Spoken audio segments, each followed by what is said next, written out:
Elvira Chichenina, bonjour. Je vous remercie de participer à cette interview sur notre vidéo call. Alors, vous êtes responsable du Quantum Computing au sein de BMW.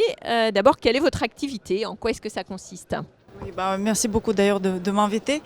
Donc oui, effectivement, je suis responsable de recherche et application en calcul quantique chez BMW.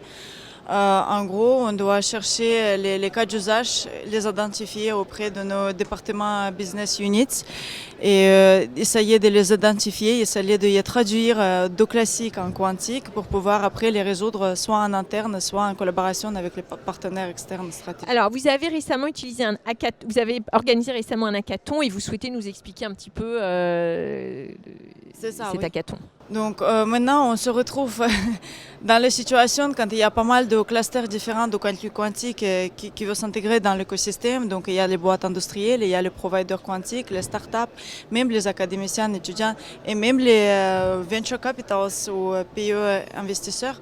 Donc on a envie de leur aider d'intégrer cet écosystème, d'accélérer le transfert des compétences entre eux parce que ça va nous permettre de progresser l'écosystème et la technologie aussi.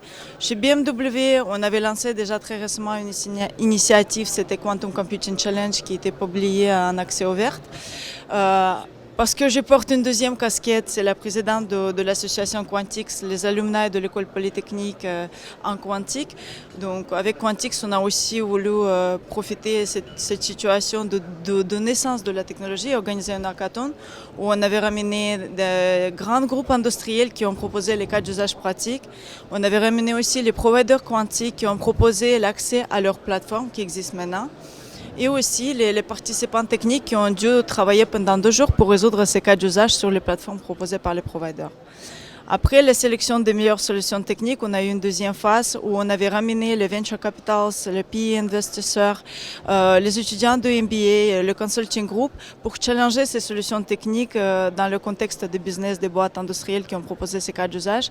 Et donc comme ça, de ramener plus de monde justement dans une plateforme. Merci. Alors pour terminer, on va dire sur les 2 années à venir, quels sont les enjeux principaux du quantum software selon vous? Avant d'atteindre justement des qubits parfaits et que le hardware progresse, nous,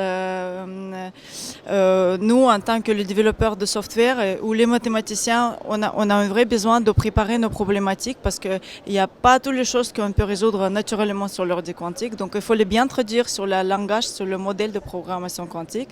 Et ça, ce qu'on fait maintenant chez BMW, c'était le but aussi de hackathon, d'attirer l'attention vers les problèmes pratiques pour que le calcul quantique ne reste pas que sur le côté fondamental, mais va plutôt dans la direction recherche pratique. Merci beaucoup d'avoir participé à cette interview. Je vous souhaite une bonne journée sur cet événement Big. Merci beaucoup.